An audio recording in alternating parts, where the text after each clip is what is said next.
week. So,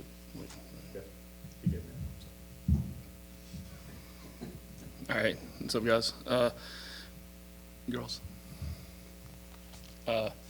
So I failed to mention this last week, the last couple of weeks, just, doing student athletes of the week every week, scout players of the week. I'm going to tell you guys, be able to announce that on Thursday every week.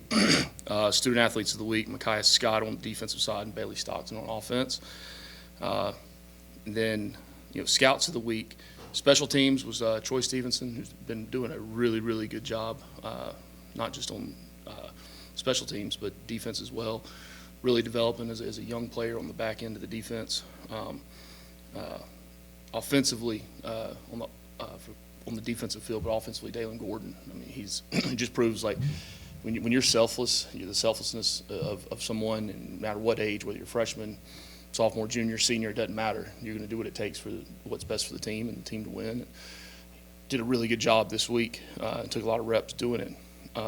And then defensively on the offensive field, Cedric Franklin, who last week was special teams scout of the week, and now this week being defense. So it's good to see these young guys, really starting to settle into college. Not be overwhelmed by every single thing they do, but then also being able to develop and become better players. On Thursdays we go out early, and it's just developmental guys out there in pads and in practice.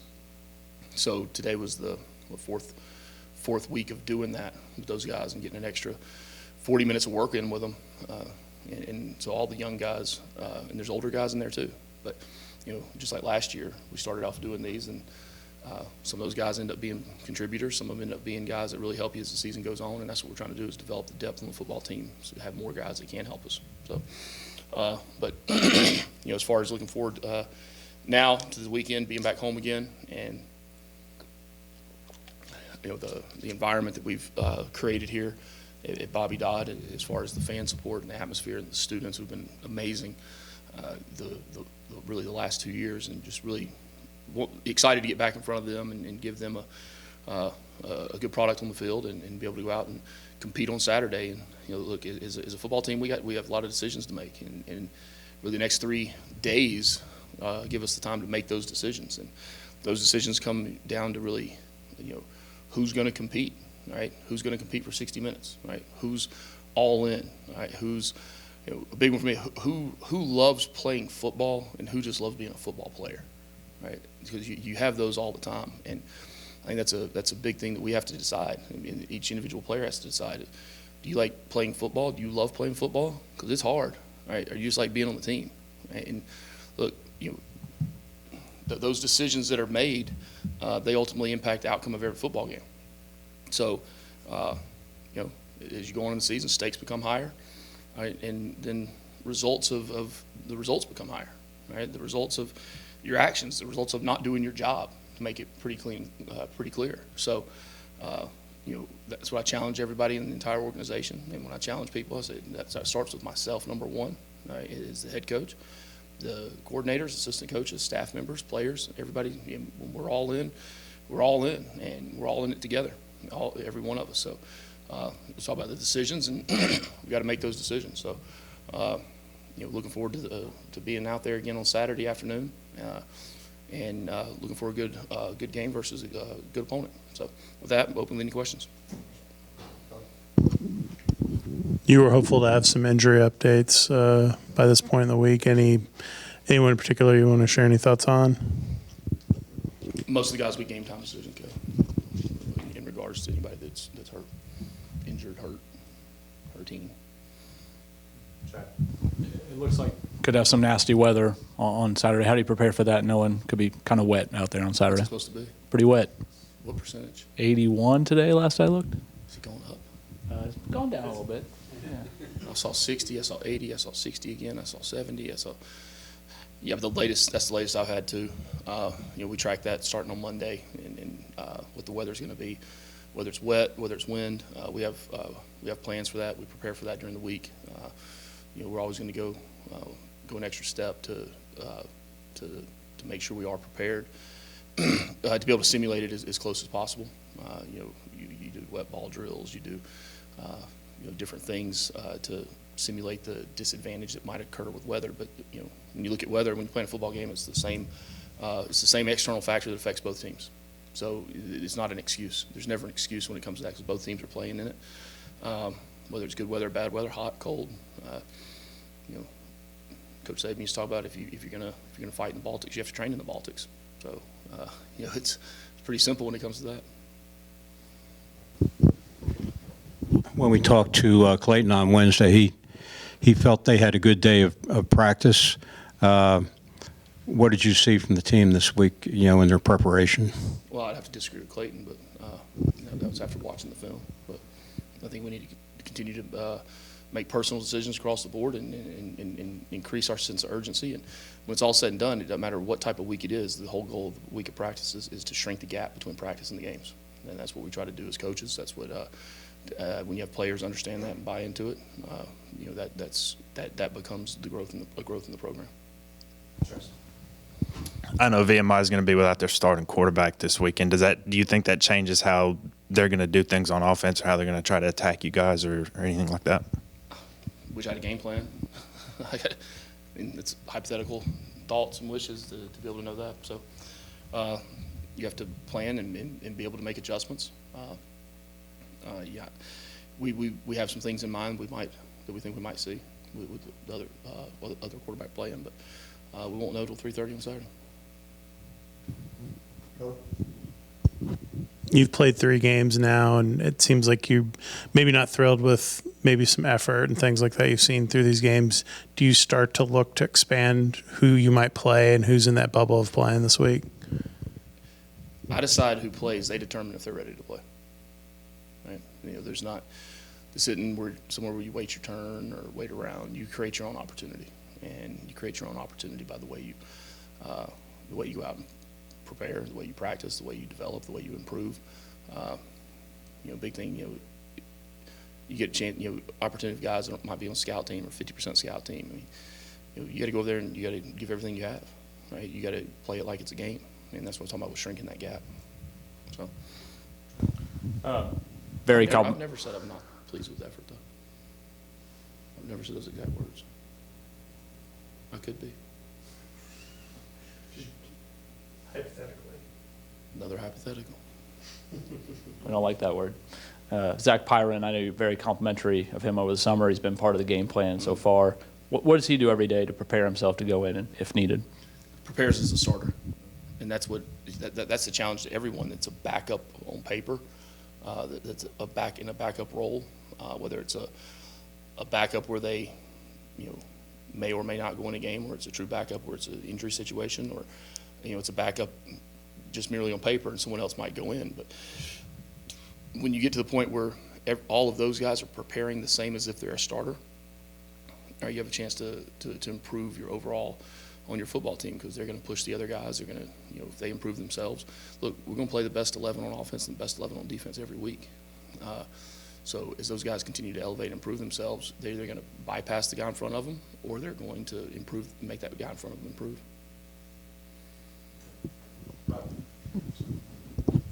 Maddox is a kid who I think earlier in the year it was said that you wanted to bring him along slowly because of his injury. Is he getting close to the point where maybe he could make a contribution? I just noticed this. You like the running backs, don't you? You always have a running back question. I just noticed that. Were you a running back? No. I like running backs too. We'll see. We'll see with Trey. Again, we're never going to put a kid in position to do something that they're not ready to do, whether it be physically or mentally. It feels like you're a little banged up at the safety spot, and obviously you lost some miles last week. I think Jaden didn't play. He played on teams. But did he play on teams? Okay. So, as you look at that, and that's obviously a key in your defense with what you guys are doing, is it trying to develop more depth? I know you moved Omar around and some guys like that as guys went in and out. Is that where you need to develop more depth, I guess, quality depth? And yeah, it's one of them. It's one of the positions. Having depth and then developing that depth to be ready to play, I think really are two separate things, where to have the bodies there that are good, good ability, good athletes, good traits. Right? It's different than being ready to play in a game. The one thing we've been able to do is get a lot of young guys in on special teams the last couple of weeks who've made impacts, and that's what we strive every week. We meet on special teams every night and go through the depth charts of, all right, who are these guys that, right, I'm not looking at who's the best player today, who's going to be the best player week 6, week 8. That's how you have to look at playing guys, because, look, there's not a player that's ever played this game that's gone in their first game and never made a mistake.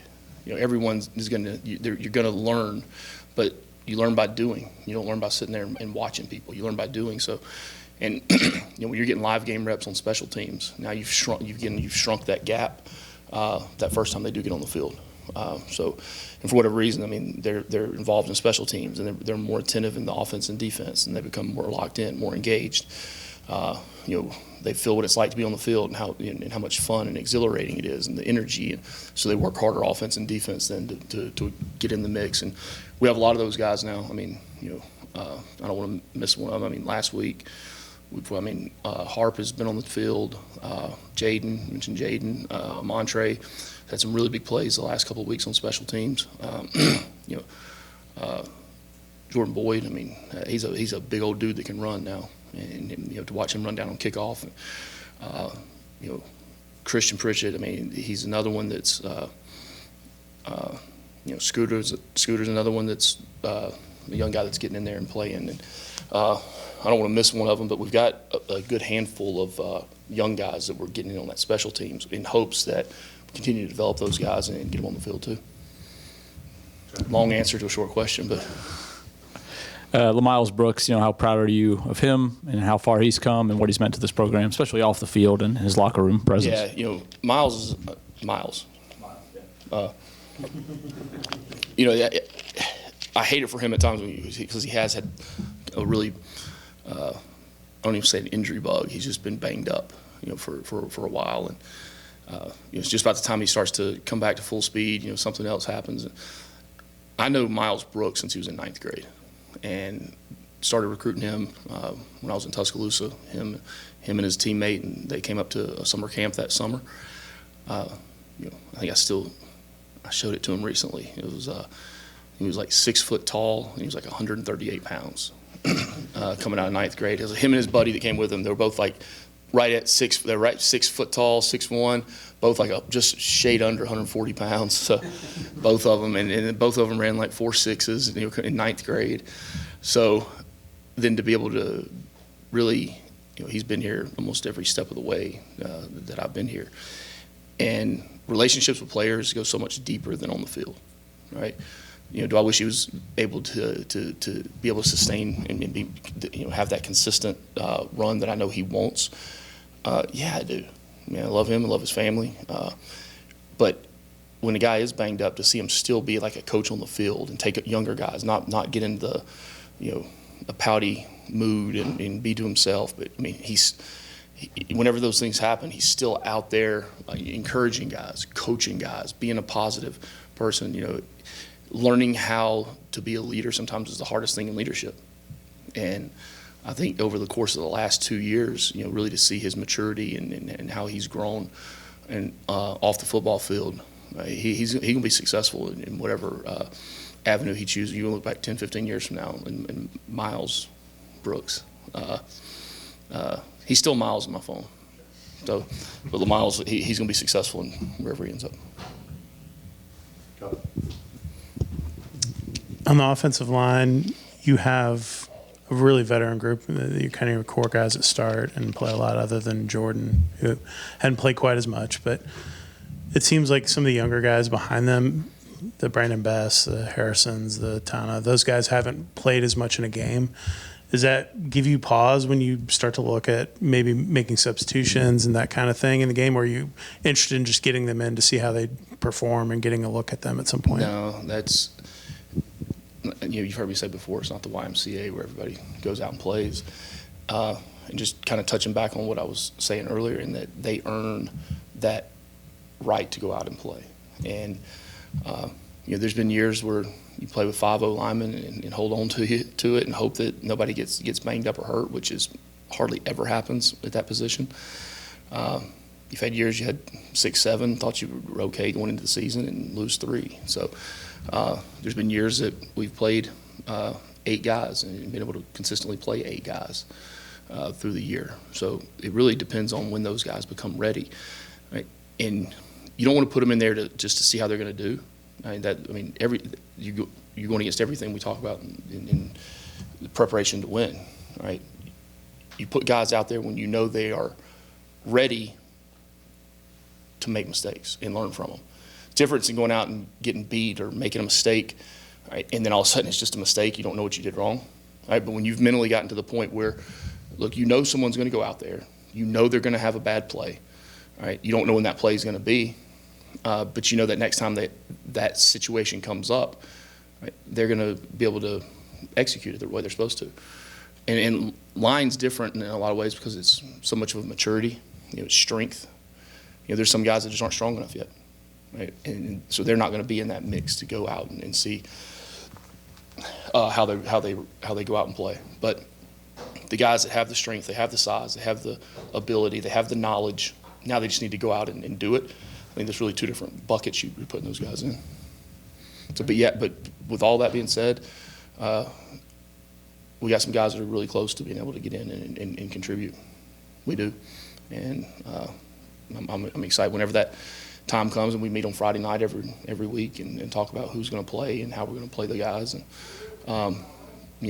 really set off of how they've done not just that week but also culmination of the whole camp. Anything else for Coach? Okay, That's it. thank you guys. All right, go Jackets.